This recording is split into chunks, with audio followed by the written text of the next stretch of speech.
you are here, every single one of you. You are part of our community this morning. Good morning to everybody on our online live stream as well. We got a couple of things going on in our midst today and coming up that we'd love to let you know about. First, today we're having a picnic together over in the park right after service, and so we'd love for you to join. But before we get there, we have something else special.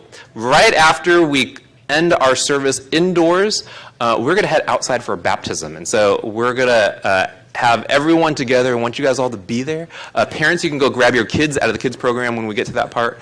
Bring them all over because we want them to experience it as well. Baptisms are a celebration. They're one of the most fun times that we have in the Christian community. And so we'll be outside together. We'll be doing that instead of our prayer time, too, because we'll be praying for the person getting baptized. He has an awesome story I'm excited for all of you guys to hear, and so you don't want to miss that. Then we'll head over to the picnic over in the park after that. So for those of you guys who either brought food, you can bring it over, or even if you didn't, you can still come and join us, or you can run to the store and get something. We would want you to be there either way. Also coming up, I can't believe it's almost November already, somehow. And so we are getting ready for next week to kick off our Fill It Up event. And so each year we've been gathering food to donate. Last year we donated the food to UCSD students and to the school here at Doyle. This year we're actually be doing something a little bit different, a little bit closer to home.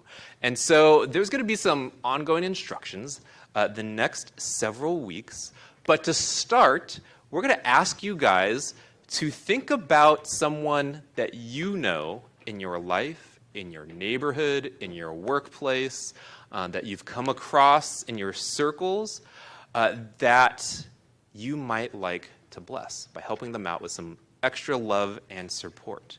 And so instead of just gathering supplies and then sending it off to another place, we're going to have you think about how you can personally bless a family that you know.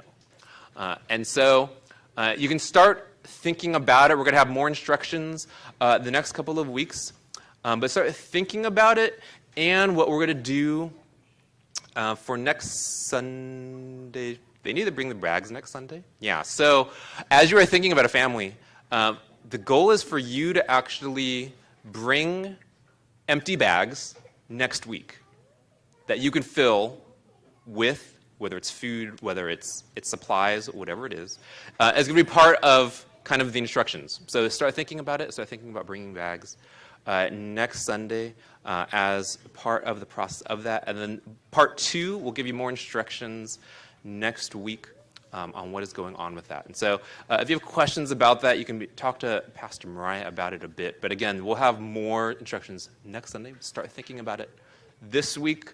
It'll be in our email updates that we send out as well. If you don't get our email updates and you'd like to know what's going on each week, you can sign up on our website, ethnos.us, or send us an email, questions@ethnos.us, and we'll make sure that you get the instructions for that. Also, for those of you guys who call Ethnos home, you can direct your regular giving and donations to our website or to the box at the back. If you're new, definitely don't feel obligated to give. That's something that our regulars do as part of our worship. But we're going to dismiss our kids now. So Ethnos kids, you guys can go line up over at the door with your teachers for today. Hope you guys have a good time and a good class. And as I mentioned, we're going to be praying at the end of service as part of the baptism. So we're not going to be doing that time right now. If you normally would get up at this time, grab something to eat, grab something to drink, you can go do that now. It's always, you can do that actually throughout service. I do not mind at all. And so if you want to do that and get comfortable, you can. But we're going to transition to a time in the message. And as we usually do, I want to start out with a question. So I'd love for you to turn to a neighbor and think about, I know there are multiple ways to answer this question. You can think as tangible or as not tangible. You can go existential. You can go wherever you want to go with it. The question is, what's something that you can't live without? Can you think of something you can't live without? So I'd love for you to turn to a neighbor, and you can think about it together. You can discuss it, whatever it is that pops up into your mind, and maybe a little bit of why you think it's something that you can't live without. Or if it's something that you've made a priority, maybe something you do to make sure that you get it. And we'll come back together in a couple of minutes. Online folks, you can put it in the comment section.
Make sure everyone gets a chance to share.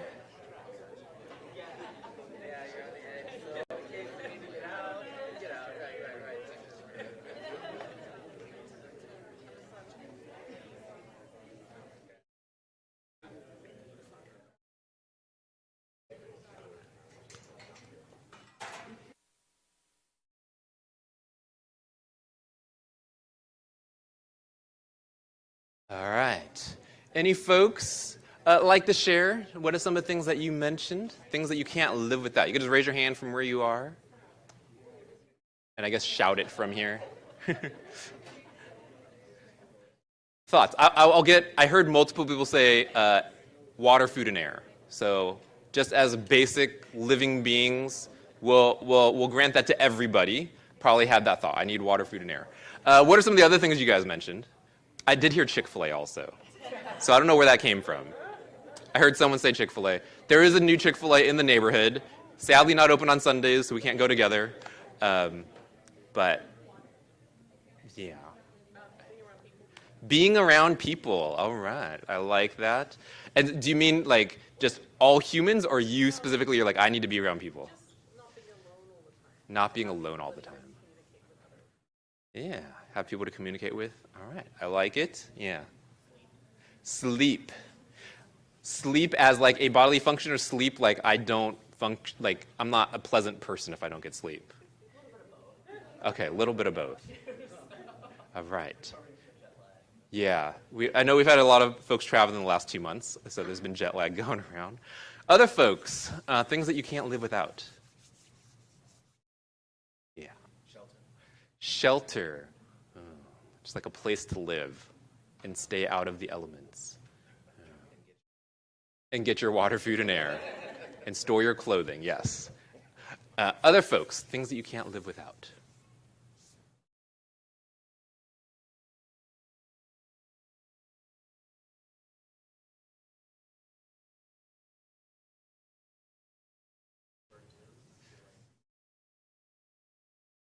All right, so if you didn't hear that, a task or something to do. So as part of your fulfillment, like having purpose that you're like waking up for each day, is that what you're thinking about? Yeah. Like, so you think if you had nothing to do, you'd go crazy. All right. I don't know if everyone's going to agree with that, but yeah. Good thoughts? What do other people think? Things you can't live without. Yeah. Silence. Yeah.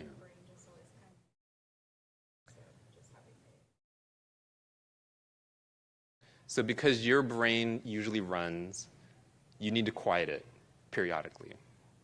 All right. Anyone else? Things that you can't live without. I was very much expecting a lot of people to jump up and say coffee. I know we have coffee drinkers here at Ethnos. I know for some people it's tea or whatever your caffeine of choice is in the morning. Yeah. Relationship. You think something specific or in general? Yeah. Like needing friends, family?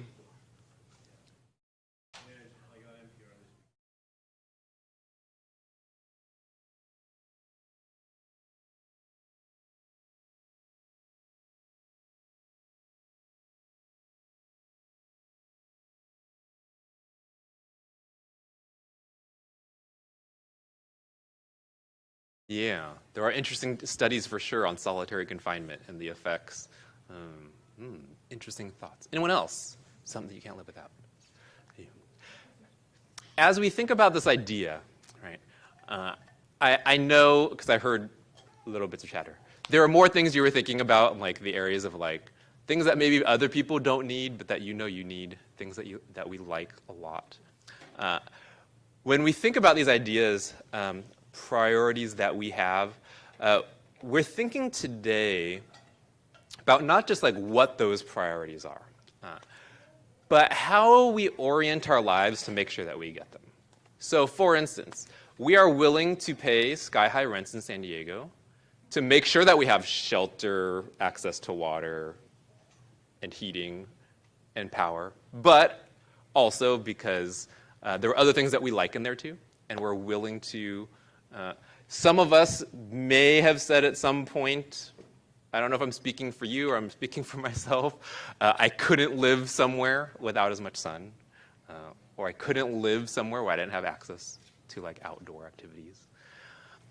For some of us, maybe there are things in my life, I heard people talking about like modes of transportation, like having a car to get places.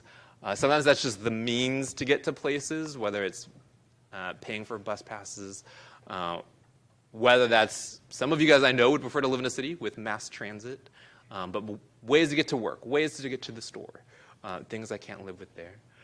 Some of us might have been thinking about specifically like our actual car or our type of car that we like a lot, that we can't live without. Some of us, I'm sure we're thinking, I didn't hear chatter on this, but I know people were probably thinking it. I can't live without my phone. Did that cross anyone's mind? Maybe. I hear some nods. I hear some nods. The nods were loud enough. I could hear them. We have many things in our life that I guess we could argue on like the need part of it, right? Like how much is something needed, how much is a desire. But when we have things that we value enough and we prioritize, we are willing to orient certain things in our life around it. We're willing to pay for them. We're willing to give things parts of our time. We're willing to schedule, like how much we need food, right? We schedule around 3-ish meals, probably for most people, some people more, some people less, right? To make sure that we get them in. When we think about sleep, we'll do things to orient ourselves to make sure that we get enough sleep. Same thing we're talking about social interaction, right? It's like, hey, I know that's been a different question we've asked since the pandemic started about 5 years ago. It's like, hey, how can I make sure that I'm getting the social interaction that I want, that I need? Today we're talking about this idea how when we want something, when we need something, when we value it enough, we're willing to position things in our lives to make space for them. We're going to ask that same question about our spiritual life. We are in this series based on the book Emotionally Healthy Spirituality. And it's been bringing up a lot of things for us. We've been thinking about our internal processes, whether that's our thought patterns, whether that's our emotions. We've been paying attention to how we interact with the world. What are our motivations? And how are we coming into our relationships? And as we've been thinking about multiple aspects of our internal spiritual life, one of the questions that I want to think about today is, as these thoughts have come up, as ideas have come up, we're like, oh, that's a good idea. I want to do that. Or that's something really neat that I've learned about myself. What do I do with it now? Is to think, how can we take what we've been talking about and bring it to the point where it lasts in the long term? I don't know if you guys have asked this question before. I didn't ask it as the first question. But have you had times when you wanted something to be a part of your life, but it was hard to make it happen? It was hard to do it regularly, whether that's like exercise, whether that's relationships, whether that's changing a habit, whether that is getting rid of something that we didn't want. We're asking this question today about our inner life, about our spiritual life. How can we orient our lives to see some long-term change? There are plenty of things in Christian world, when we think about God and we think about his love, that we're like, yeah, those are good things. I want to prioritize God. I value him. I want my life to be directed towards him. How do we get to the place where we are doing some of these things on the regular? Number one, wishful thinking tends not to be enough, right? I think most of us would probably agree with that. If we're like, hey, there's something that is good, I want to exercise and be healthy, and like the actually getting healthy is like a whole nother animal, right? We can't just go like, yes, it would be great for me to be healthy, right, with my physical body. The same thing is going to be true of our spiritual life, of our emotional life. Just because we want things to be healthy, just because we've learned about what that could look like, doesn't mean that we're actually going to get there. And so part of that question of how do we see long-term change, today we're going to talk about how we all need supports or guidelines or guardrails in our life. In the book, if you read chapter 8, for those of you guys who are reading along, he calls it the rule of life. Now, I know the word rule might be triggering for some of us because we are used to having harsh rules and restrictions on us, and those things can be very condemning. That's not what it's going to be about at all. It's not about punishment. It's not about trying to hold us back. It's actually this idea, the rule of life, is about bringing freedom to us. And so I'm going to explain how that happens. We're going to break it down. I'm going to start with a passage of Scripture in 2 Timothy.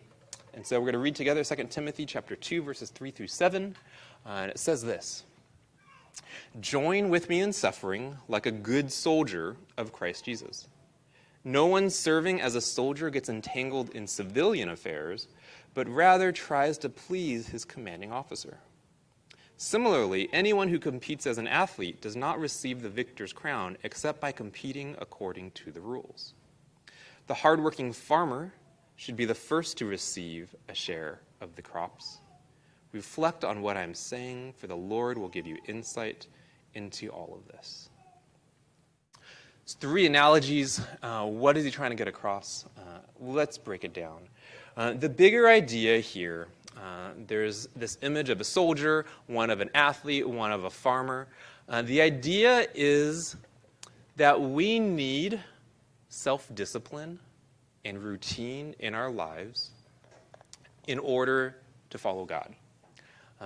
We need some ways that we are not being disciplined, but where we regulate our own lives. We self-discipline in order to follow God well.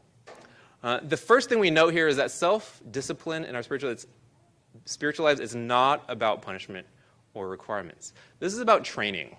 And so I don't know if any of you guys have done sports before in your life.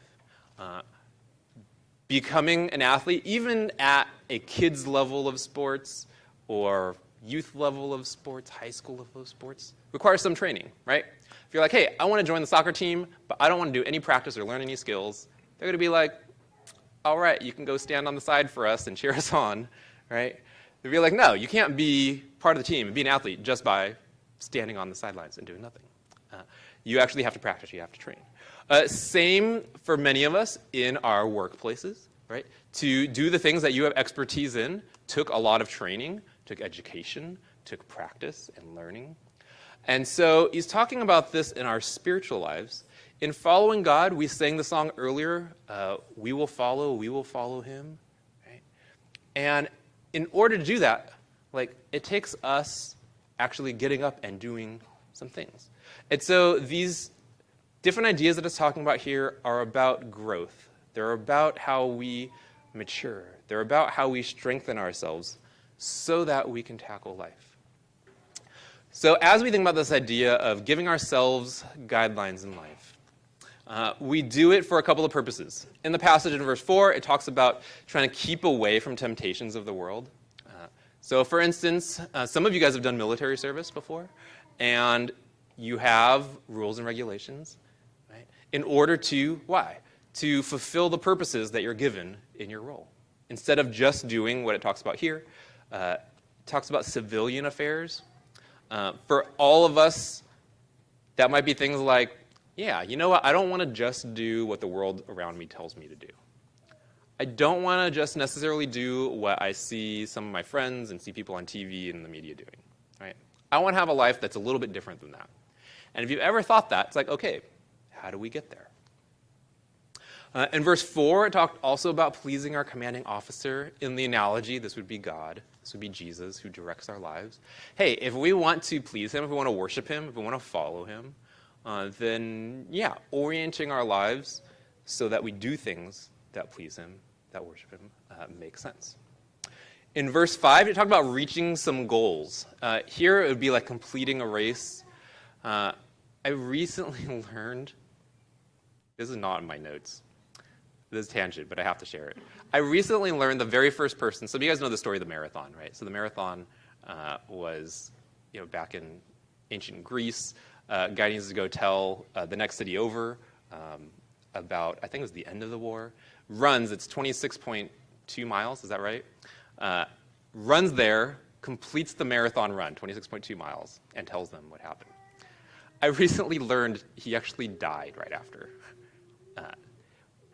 No one had trained to run 26.2 miles before, right?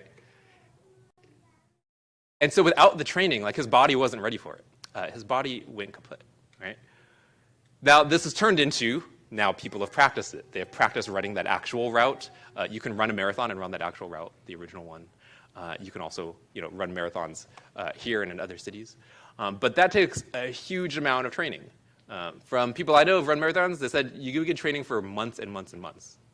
It's more than half a year, right? The training regimen that goes into just to get ready for one race. And so we need to be training ourselves to grow towards the other goals that we have in our spiritual lives.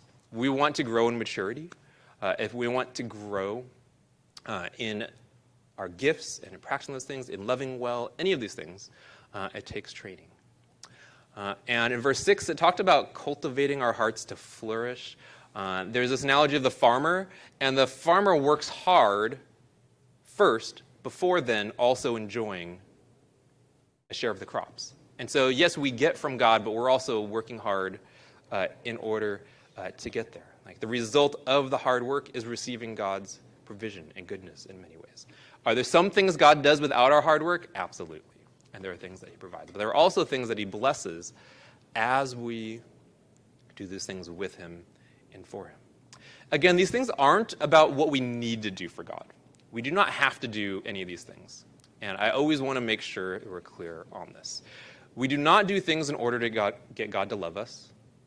We don't do things to avoid God's punishment of us. We cannot earn God's love. What it is, it's about tending to a relationship. Caring for our own health, but also tending to the relationship we have with God. To foster this relationship of him loving us more and us loving others more. And so when we're talking about, hey, I need some discipline in my spiritual life, self-discipline. This is what it is. And so the suggestion in the book is to think about some guidelines, right, or rules that I can make for myself. We already actually do this in so many other ways. So if you have ever thought, yeah, I want my teeth to be healthy and not fall out, right? Anyone ever thought that? You probably didn't even think about it that explicitly, but you know that's a good idea, right? What do? You brush your teeth regularly. You maybe or maybe don't floss. You go to the dentist. Ideally, they tell us twice a year, right? And you're willing to do all these things. Why? Just so that in the future, a couple of decades down the line, my teeth don't fall out. Right? Like, we're willing to orient our lives around so many different things. What the book is calling us to do, and is throughout Scripture, is to think about how can I do that for spiritual things in my life as well. Now, there are ways that rules can be unhealthy. Absolutely. And so I know that has been the experience of many in our community. And we can think about what are some of those ways that rules, like guidelines, guardrails, they end up restricting us. And so we'll think about that first real quick before we dive into how to develop these. The way I think about it is the guardrails of sin. And what does that look like? The goal of sin is to keep us in bondage. The goal of sin is to actually trap us. Things like strict rules, in trying to produce spiritual growth, it has a problem. It has a problem because it leads to a works-based or performance-based spirituality, right? That if we have rules that are too tight on us, that we put on ourselves, or we have rules that are too tight on us that other people have put on us, it actually leads to bondage, right? That's how sin works. Sin makes us think it's going to free us, and it's going to give us freedom, right? I can do anything I want. That sounds like freedom, right? But what does sin actually lead to? It actually leads back to itself. For instance, it makes us think we're going to be free from anxiety if I just follow all the rules, or if I just do it at once. Like, following rules and being scared of punishment actually leads to more anxiety, right? Sin makes us think it's going to free us from boredom. It's going to keep us entertained. It's going to help us to have fun. But the trick of sin is that it's actually unfulfilling. And so we do it, and it's like, oh. And we're right back where we started, maybe even wanting more. We think it's going to free us from pain by numbing it, or it's going to help us escape pain, but actually leads to more hurt. And when we think about the trap, especially of rules and restrictions, we think that it's going to help us deal with shame, and it actually causes more shame. Right? Because we think we're going to be able to prove ourselves. We think we're finally going to gain acceptance if we just follow all the rules. And it actually leads to more shame because we're never good enough. Sin is a trap that leads back on itself. So rules can be dangerous. But guidelines and rules can also be healthy. And so I think I have a picture. I don't know if we got it in. The same rope that can be used to bind us can actually be used to support us. We have this at home in our backyard a little bit, but in some other places there's things called trellises. Trellises are supports. They are supports that help plants to grow, not just to shape them, but also to be more healthy. They help them to have enough air, enough light. They give structure to where they're going to grow. If you have seen vines, like in a vineyard growing, they always use supports for the vineyards. And that's how they produce the most grapes. And so any of you wine drinkers, if you have visited, that's what you're going to see. You're going to see rows and rows of vines on trellises or on ropes. That's what you see in the rows. God gives us this idea of self-discipline, of guardrails, to actually help us to thrive. He doesn't wrap it around us and try to restrict us. He does it in a way so that we actually have more freedom. What does that look like? What does that freedom and grace look like? One of the examples that I love is in Mark 2:27. It says it this way, this is Jesus speaking. The Sabbath was made for man, not man for the Sabbath.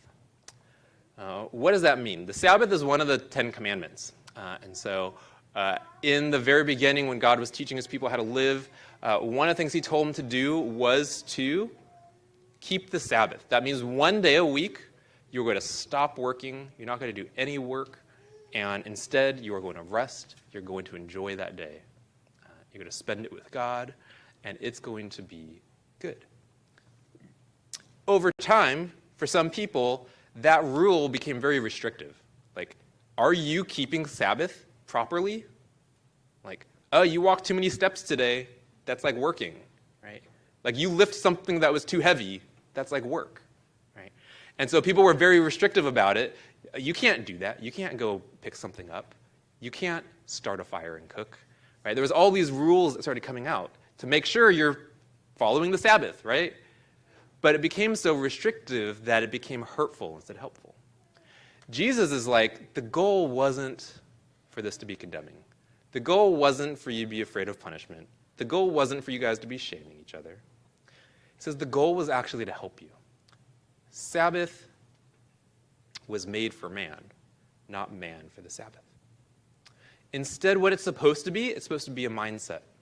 It's supposed to be a mindset that benefits us, that says, yeah, you know what, I can rest instead of constantly working every day. Because I trust God. He can take care of me. He's going to provide for my needs, even if I work for them 6 days instead of 7. For us, 5 days. If you're some European countries, maybe 4 days, right? And God can still provide. Right? I can, for those of you guys who work from home, not constantly be in my computer all day long. Right? I can take breaks. And God will still help everything to be taken care of. These things are supposed to be for our benefits, supposed to be for our growth, not to restrict us or condemn us. So what does this look like? In the book, he suggests 4 areas. I put up a diagram. It's got just a couple of examples from me in my life. You do not have to copy these exactly. I just picked out, my lists are much longer than this, but I picked out one example from each of these areas. He talked about thinking about 4 different sections. The rule of life is something that came out of an ancient practice where some of the early Christians were like, hey, yeah, you know what? I do want to worship God with my life. How can I schedule my day so that I am remembering to worship God? How can I arrange my activities so that my life is arranged around the idea of loving God and receiving his love? And so they thought about some different areas. Here's a couple of areas that they've suggested. I found these categories helpful. If the categories aren't helpful for you, you can think of other categories. The first, in the area of prayer and in relationship with God. One of mine is that I need to make sure, so one of you guys said silence. Yeah, I need silence too. And I'm like, hey, I need to make sure I'm regularly having a time of silence, where I'm sitting down with God, right? If I think it's a goal to hear from God, that means I need to sit and I need to listen. And I need to be away from the other noise in life. I need to be away from my phone. I need to be away from these things so that I can sit in silence with him. And so I put in here, every week, I'm going to make sure I have a time where I'm sitting in silence. Right? What are some of the things that you need in your life? Right? Second area I put on here is in the area of rest and making sure that I'm taking breaks. I do have a little bit of a workaholic mindset. If I let myself just go without any regulations, I would be working too many hours and thinking about stuff all the time. One of the practical ways I do that is I made a rule for myself. I'm not going to work during meals. And so I, in the past, did have a tendency sometimes to be like, and maybe you've encountered this, you're like, oh, it's lunchtime, I'll just work while I eat. Right? And so I've definitely done that before. I found for myself, I was like, I think I need a break in the middle of the day. California labor laws probably agree with me on that. Theirs is every 4 hours, right? You're supposed to have like a lunch break. Because I know it's healthy for me, right? This wasn't to appease any law. It wasn't for anybody else. Like, no one else would even know if I didn't tell you I was doing it this way. But I was like, okay, you know what? During lunch, I'm going to make sure that I actually take a break. The one exception is if I'm meeting with you guys, having lunch with somebody. That, of course, is a little bit of work, but it's also enjoyable. But it's easy when we're stressed to just say, like, oh, I need some time. I'll just do two things at the same time. I'll do both. Like, I'll exercise while I'm, like, reading stuff for work. Or I'll do my email while I'm watching TV with the family, or whatever it is, and do two things at once. And so for me, I knew it was helpful. I needed to separate from myself so that my mind turns off from work at different parts of the day. Very handy for those of you guys who have hybrid or work from home, right? So thinking about what are some of the regulations I need to give myself, because no one else cares about your schedule. For those of you guys who work from home, no one cares what time you get up. No one cares what time you log on your computer. You can do it any time of the day, right? I know some of you guys have to because you're like, my clients are in India or China or wherever it is, right? And so it's like, hey, how can I put guardrails around myself? You're not protecting yourself from anyone else. We're protecting ourselves from ourselves and our own mindsets. How can I orient my day so that I'm not just constantly in work mode? Third section, thinking about work, thinking about activity. And this is really not just like our job work, but the things that we do for God, the things that we do that he's asked us to do. One of those is to take care of ourselves. And so on here, I have my exercise set every week. Right now, I do it at the same times, Tuesday and Fridays, sorry. And that's because I believe that God wants us to take care of all aspects of our health. That means our physical bodies as well as our emotional health, as well as our spiritual health. I don't know if you've done this. I've had periods in my life where I exercised when I felt like it. And so if you've ever tried to exercise more and you're like, I'm going to exercise when I feel like it, there's lots of times where I don't feel like it. Maybe you feel like it a lot. There are some here, I know, you're like, I feel like it all the time, and then it's great, and that's easy, right? For others of us, it's like, no. If I only exercise when I felt like it, that'd be like twice a year, not twice a week, right? And so if we're like, hey, I want to try to exercise twice a week, 3 times a week, whatever it is, it's like, hey, how do I need to set my schedule and make sure I actually do that regularly? That was easier when I felt like that was easier when I was younger. Like when I got older, my body was like, no. You need to get up every week. You need to go multiple times. Otherwise, I'm going to break every time you try to run. It literally did. Think about the other ways that God's asking you to take care of yourself. That might be things like, hey, yeah, I know it's good for me to see my therapist. Am I scheduling to do that regularly? Once a month, twice a month, every week, whatever it is. If you have thought about if you need certain medications, if you need a certain type of diet to be healthy, whatever those things are to help keep us healthy, are we being intentional about that so that we can make those things happen? Make them easy, too. So many of these things become a fight where it's like, I know I should get up and do this, but I don't want to. And so it's like a negotiation every time. We're holding ourselves hostage, right?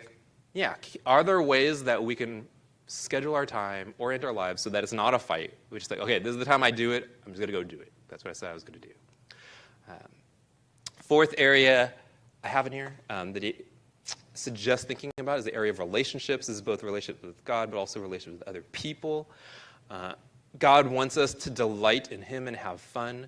And so one of the things that I have in here is date night with Lydia every week, Friday. It's no question. Some of you guys have tried to hey, you do something on Friday? I'm like, no, I am busy every Friday for the rest of my life, right? It actually hasn't always been Friday. It has been for our entire marriage. We actually started at the beginning. It was always weekly date night. It's switched days over the years.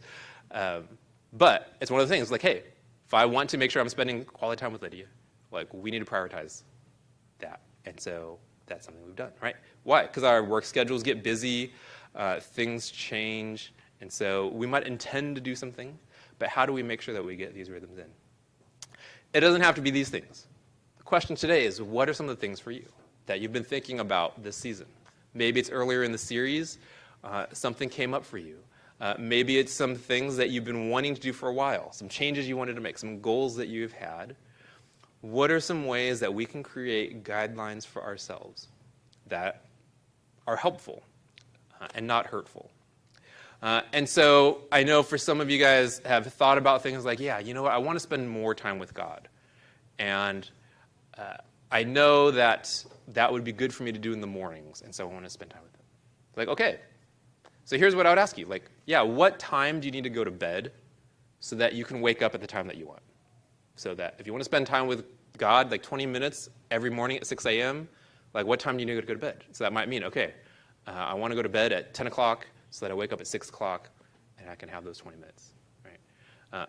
And now that's hard because like when we're like getting ready for bedtime, we're like, well, I could just stay up a little bit longer. I want to watch that thing some more, or I want to look at whatever it is. And so then again, we go into negotiation mode, and it's like, it's okay, it's not a big deal. Until the next morning when we're realizing, oh, I stayed up too late. I wish I didn't. I wish I had woken up earlier, right? And so what are the ways we can orient ourselves around that? 2 weeks ago, Pastor Mariah talked about things like the daily office, which is having regular times of prayer throughout the day. She talked about things like Sabbath, making sure every week, right, we're having some time that we're taking away with God. And so, like, what are the things that we need to do to make those a part of our regular rhythms? Because it's nice to do every once in a while, but it's really helpful when we can do these things regularly. Some of the things you might think about for yourself. What are some of the guidelines and guardrails you want to put in your own life? Some of the things might be things you're trying to protect yourself from. And so a couple weeks ago, someone mentioned, yeah, like getting away from my phone, right? Like we talked about this actually in a book club this past year. We're around Lent. We're talking about electronics. And yeah, you know what? It would be nice to not be around my phone as much. Okay, so if you want that to be a goal, then what is that going to look like? Maybe it's something like when I come home from work or school, for the first 30 minutes, I'm not going to look at my phone. Right? I'm going to put it somewhere else so that I'm having conversation with family members and roommates. So I'm like decompressing, whatever it is. I think I've mentioned up here before, one of the things on my list is I started sleeping with my phone in another room. So like before bedtime, I'm not seeing my phone. I just go plug it in over there. If one of you guys texts me in the middle of the night, I'm not going to see it. I'm not going to get it. I'm not looking constantly over. The screen's not like popping up, like all of those things. And that was helpful. Sleep is just sleep time. It's not think about stuff and worry about stuff time. For some of you guys, if you have a goal of something like, I've been trying to work on not being as argumentative, right? And when I disagree with other people. Yeah, what are some ways we can like write into our rhythms for that? Maybe before I respond to somebody, I'm going to take a deep breath.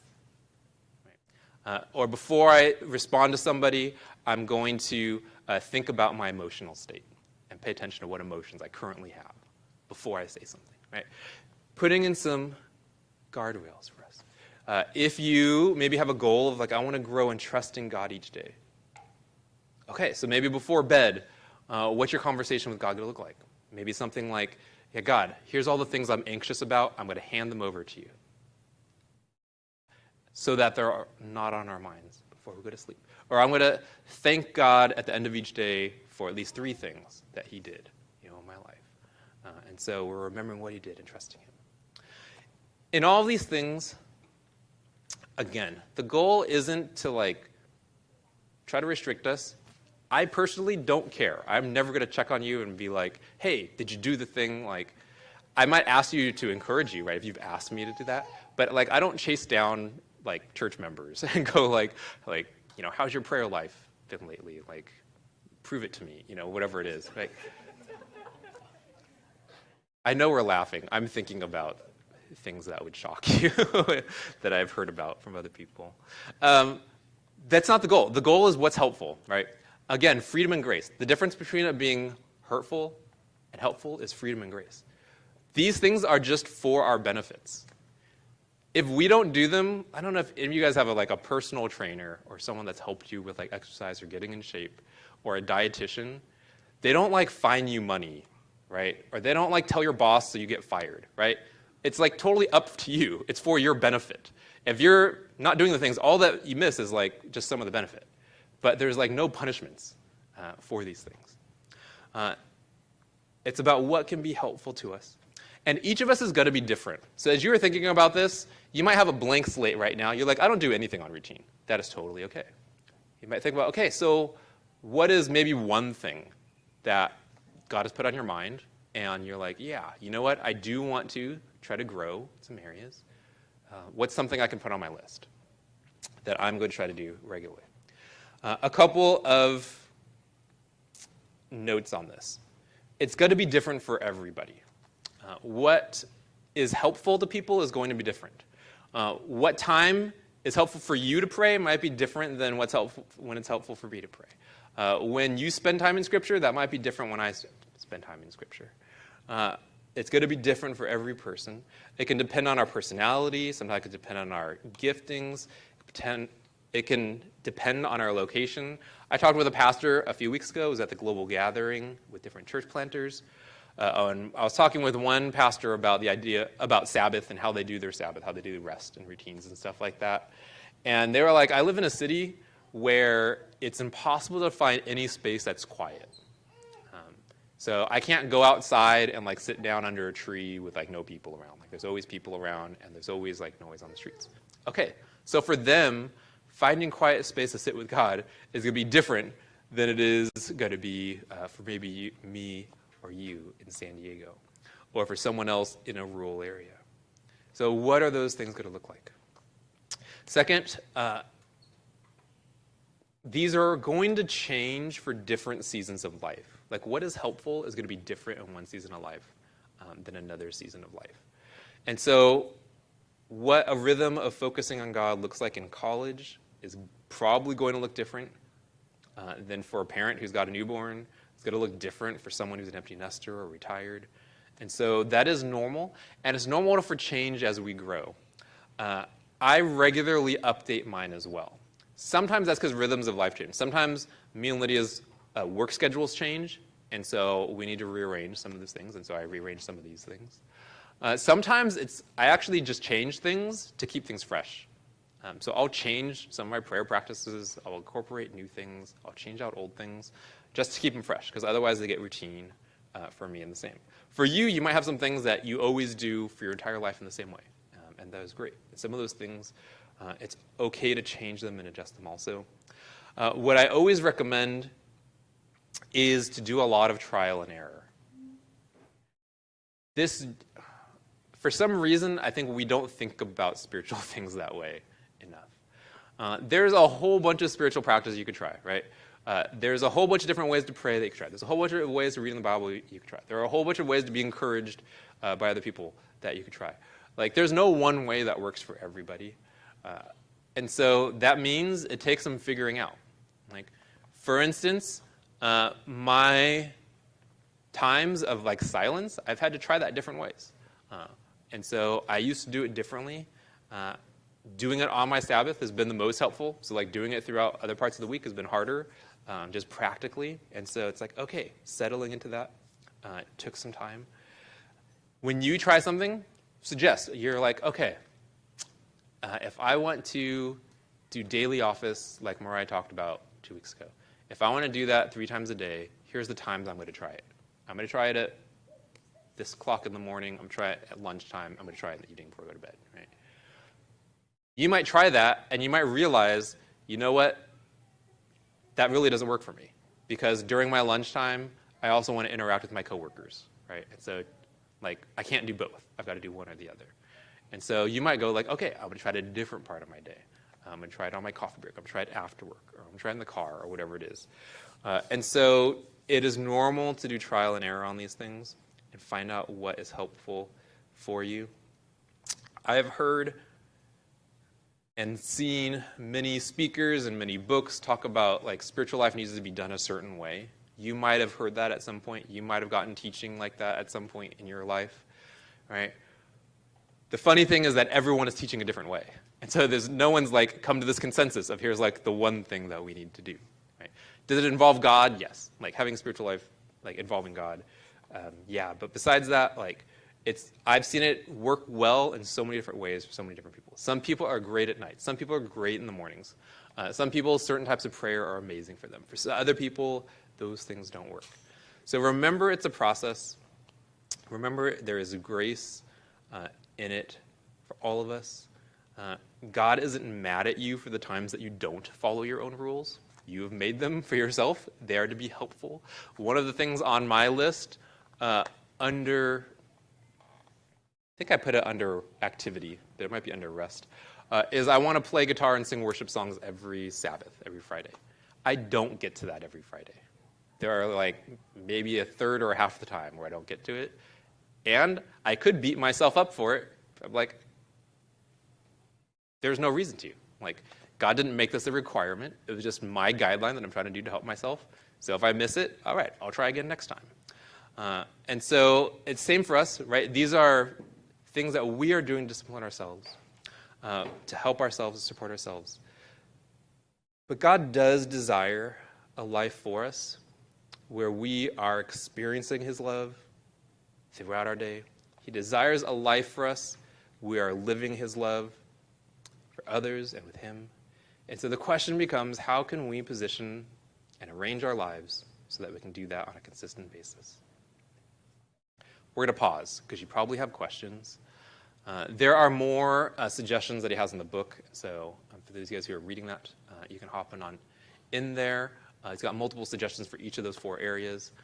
But questions, thoughts, comments, things that have worked for you, things that you need help with, you could raise your hand from where you are.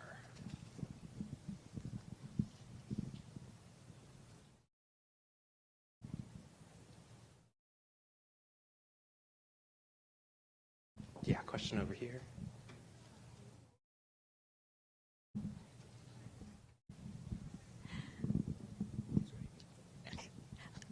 What are some spiritual discipline practices, resources that you suggest? Like, I think for the people that might not know that there's like a variety of different things that you can do, is there resources for that? Yeah, I wouldn't say there's one perfect resource to go to because there's so many different things. So one thing I actually have found helpful more recently, like the last multiple years of my life, has been thinking about the spiritual practice of other Christian traditions.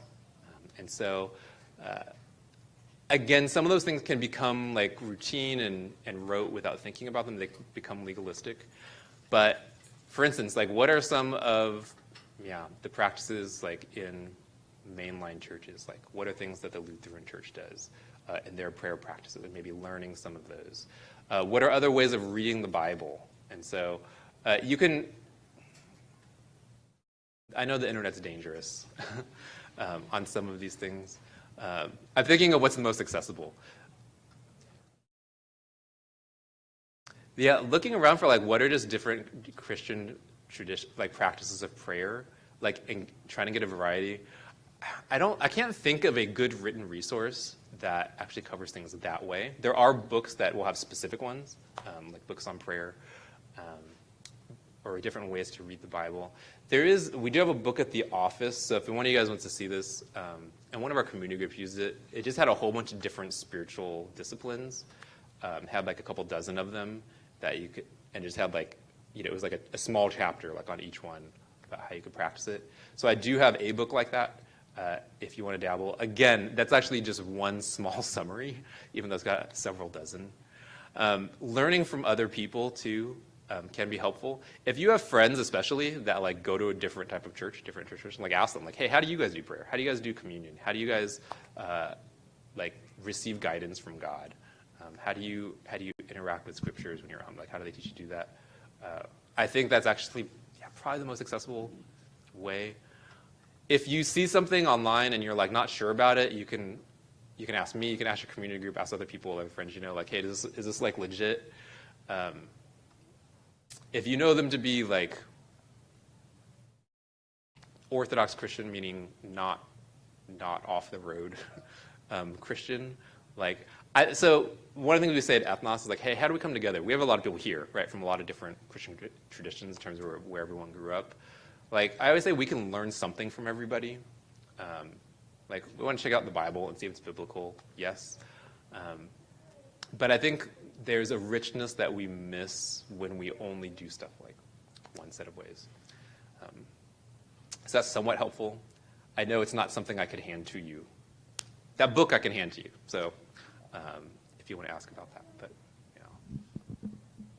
other thoughts on that? Some of you guys actually might have some responses to that too, but other questions too.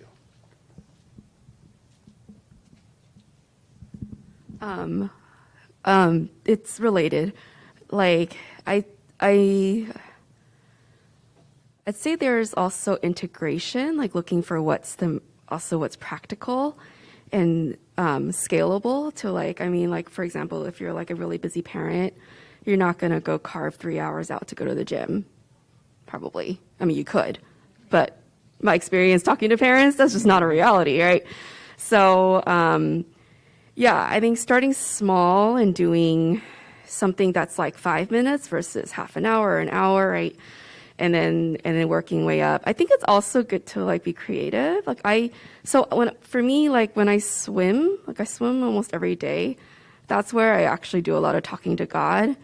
And in swimming, there's a lot of like exhale, which engages the parasympathetic nervous system and makes you like restore like your body functions, like heart rate and things like that, and relax. And so like I use breath and then prayer at the same time.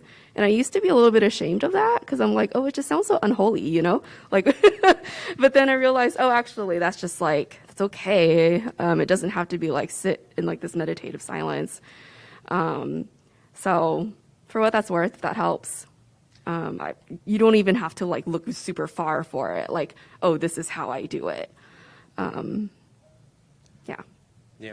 Yeah, and I like that idea of trying stuff out in small chunks too, and you might realize, oh yeah, this is something I do want to pursue more and like integrate more, and then maybe you extend the time.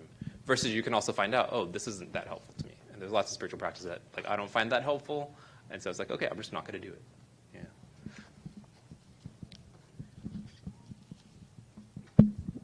I'm glad that you said that. That was, yeah. For years, that was kind of my thing where I got real stuck in prayer. Just, okay, I'm doing this for an hour and 90% of it is not me focusing on what I should be focusing on. So eventually I went to seeing where I could pray within other parts of my life while doing something else to maybe help me focus in. And it turned out that while I was doing my dance practices, I'd be able to just sit there and just do one task over and over and over again. And that helped to just be like, okay, we're learning the task, but we're also sitting there and being able to focus on God, because it's pretty mindless once you've done it 1,000 times. So you're just kind of like, okay, well, my body's still not in it, so I'm just going to bop, over again. And then just like, thank you, Jesus, for everything you're doing with me. How I'm going through stuff, what I'm saying? Like, you just go through and just kind of feel it, but it's everyone has their own thing that they do. I think we need more of a demonstration. No, not here. So yeah, but yeah, no, I thought, yeah. So that definitely is cool to see other people kind of doing it in their own sphere, and how they kind of function. So really cool. Yeah, this is great. And I remember having a conversation with some of you guys. I think this was in a community group where someone was like, I find it really helpful to pray with God on my commute, so while they're driving. And then someone else tried it, and they're like, it doesn't work for me because I'm distracted and I can't focus. And for some other people, that helps you to actually focus. Yeah. Yeah. And one thing I think I really enjoyed is we actually did a series called Rooted a while ago, and I think also just doing things in community with others helps. And then I don't know if this is the book that you're referring to, but like there's the Spiritual Disciplines by I think Adele Calhoun that we actually drew from there, which kind of covered a lot of different practices and different things that you wanted to cover. So sometimes something structured works well for people, and then sometimes it's kind of more of a free form, like, hey, if you can get things. I also kind of do the listen to worship music in my car. I find that kind of a good time to connect to God. But then I also feel like sometimes it's also like, don't focus on the results as much. Sometimes it's more about just making the space for God to just try to set aside things that are on your mind versus say like, oh, I prayed and I expected to hear something specific from him or something else in those cases. So.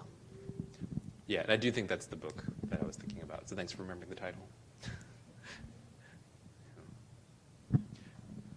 Yeah. Other questions, thoughts, suggestions, tips? Yeah, back here. Something I've done in the past, I don't know if everybody would agree with, but you have friends of different religions.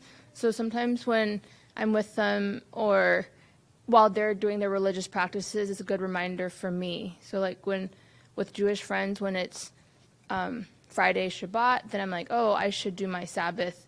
So for a while I did my Sabbath at the same time, like Jewish people had their Friday Shabbat. Or like when we lived somewhere where there was call to prayer, it's 5 times a day. So so then for me, it reminded me, even though I'm not praying the same way as like coworkers who are Muslim, but then reminded me like, oh, I should do my internal prayer. And I like that, the Friday or the 5 times a day, because it breaks up our time. Like whatever we're doing, like for Muslims, they know I have to go away. But for me, it just reminded me like, oh, I'm in the middle of something, say a quick prayer. Or even when I'm traveling with Muslims, like when they were taking their time away, it was a reminder for me. So I know even though there are other religious practices, but I think for me, I always use that time to talk to God or pray. Yeah, I think that's great. I know some of you guys too have fasted during Ramadan with your friends, and it's like, yeah, the fast doesn't mean the same thing, but I'm using that like as my rhythm, like to bless God. Yeah, and I know I will say too, there are some of those more ancient versions of like how many times you pray a day.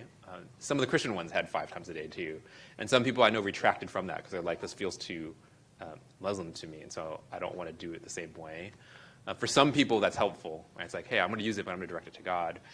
For some other people, they're like, because it's associated too much, they need to do something different than that, and that's okay too. Like, again, whichever works. Yeah, but I like using that as kind of like guidance or reminders. Yeah, there is something, if you haven't tried, so like daily office, like call to prayer, like those types of rhythms, I do think it's a good thing to try. So if you haven't done it before, like you could set your alarm at like different times. Like I know during your workday, that would mean stopping, right? And stopping for 5 minutes or 10 minutes and saying some prayers. Like that might not be the thing that you do forever, but like trying it, if you're like, hey, I've never tried when like Mariah was talking about daily office a couple of weeks ago, I haven't tried doing that. Like, yeah, try it out. See how it goes. See if it's something that actually helps you. You might go like, oh, I want to make this permanent. Thanks for that. Other questions, thoughts?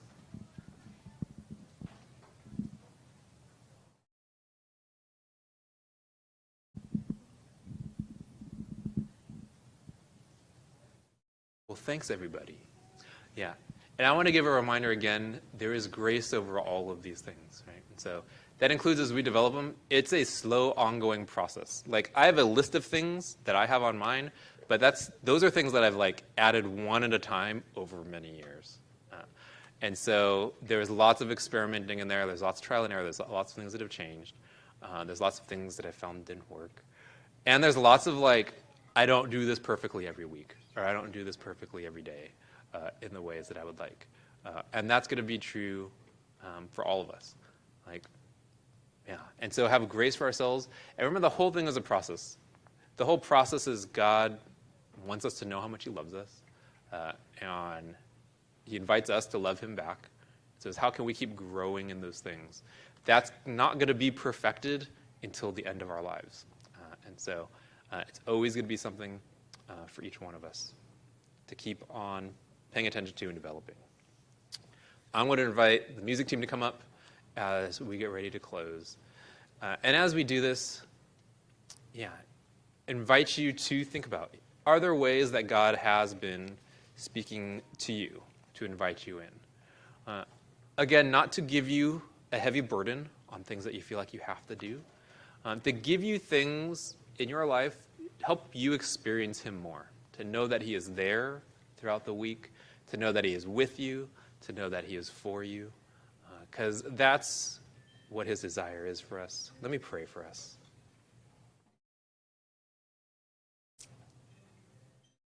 God, we thank you that you are full of mercy and grace. We thank you that in your beauty, you invite us in to know you and to experience how good you truly are. I pray, God, for everyone here, no matter what is going on in our lives right now, whether we're busy or not, whether we've been stressed, and whether we do end up with regular practices or not, we try and we don't quite get there. I pray, God, that you would still help every one of us to know that you love us, to experience that love. We thank you that you are patient, that you are faithful, that you are persistent, that you are constant. Help us to rest and to delight in all that you want to give us. We pray this in the name of your Son, Jesus. Amen.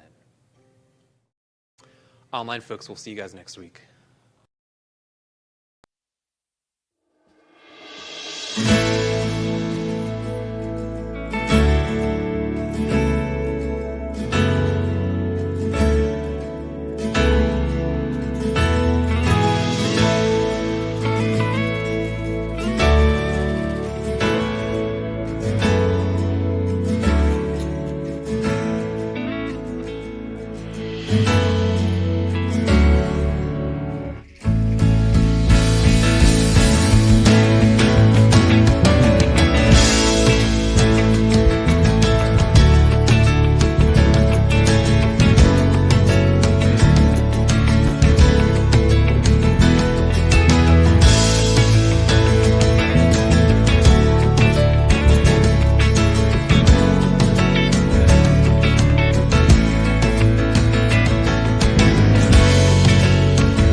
Hmm?